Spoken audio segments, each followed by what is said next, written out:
COVID-19 and the lockdown reveal some very serious issues and challenges for those concerned with racism and racial inequality. These include the disproportionate effect of the virus on the health and well-being of Black and minority ethnic people, the degree to which Black and minority ethnic people and migrants are in positions as essential workers and on the front line, the prevalence of anti-Chinese conspiracy theories, hate speech, and hate crime, responses ranging from a lack of concern for those most vulnerable to eugenicist arguments for herd immunity,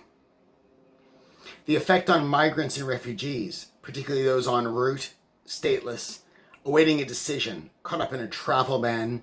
a closed border, or hostile environment, or in camps and deportation centers,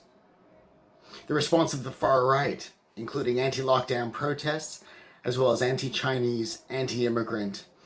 anti-Muslim, and anti-Jewish conspiracy theories. These can also emanate from governments with control over rights, resources, and borders, and from the mainstream media. There's also the continued reactionary libertarian discourse about racialized tropes such as political correctness, identity politics, safe spaces, and free speech, but now targeting the lockdown and its defenders. All of which occur in a context of a racist reactionary backlash across the West and wider, which saw the mainstreaming of racism in the far right. In the UK, on the back of 10 years of austerity. The backlash in context is something Aurelien, Mondon, and I write about in our new book, Reactionary Democracy: How Racism in the Populist Far Right Became Mainstream. In it, we look at the legitimization and mainstreaming of racism in the far right, often through liberal discourses of free speech, and so-called populist ones that construct such ideas as the will of the white working class left behind, also defined as the people or the demos, and represent the affirmation of racial, gender, and socioeconomic status quo, as well as elite power, as part of a democratic insurgency. COVID-19 and the lockdown has revealed the degree of inequality, who is truly left behind, and what is concealed and consolidated by the reactionary backlash. For example, the way in which the Left Behind thesis was used by elites to pit a constructed white working class against migrants in a competition for increasingly scarce resources in a way that distracted from the effects of austerity.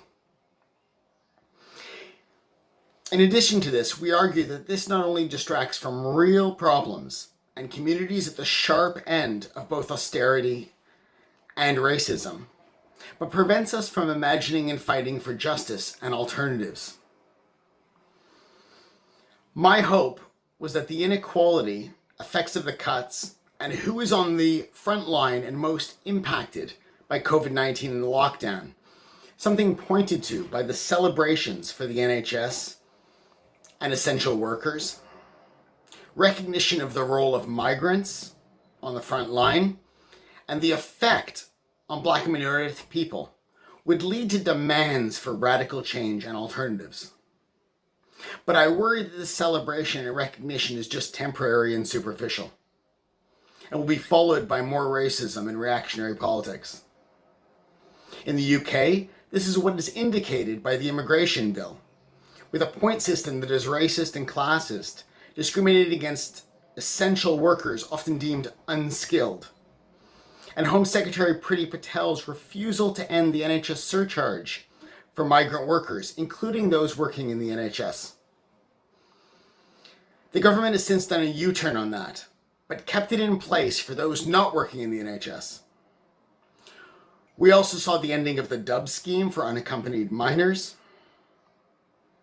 The U-turn in the UK shows that pressure is needed,